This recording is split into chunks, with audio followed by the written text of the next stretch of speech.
Live from the world's capital markets, here are the latest financial headlines brought to you by News Factory. Hello and welcome to Monday's Daily Financial Review. Here's what's making the headlines in the markets today. The dollar-yen pair plummeted 1.2% in the last session. The RSI is giving a negative signal. The Bitcoin-dollar pair fell 0.5% in the last session.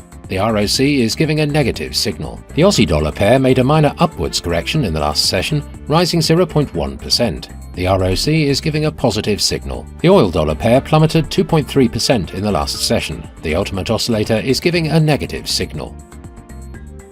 Coming up, the choices from our chief analysts for today.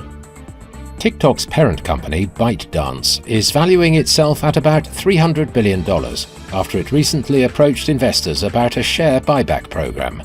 ByteDance reached out to investors in recent weeks, offering a price of $180.70 per share. Oil prices settled down more than 2% to end last week, as investors fretted about weaker Chinese demand and a potential slowing in the pace of US Federal Reserve interest rate cuts.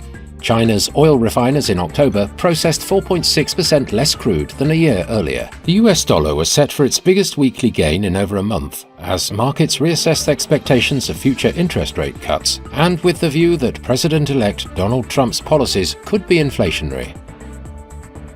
Those were today's major economic events. And now, moving on to world financial headlines. In the days to come, a lineup of significant economic data releases is set to unfold. With its high-impact reports leading the way, it's important for investors and traders to monitor these announcements to anticipate potential market movements and volatility. As we move through this week, these economic updates will be closely watched. Make sure to stay informed and ready to adapt to any shifts in market trends. We hope that you've enjoyed Monday's financial review.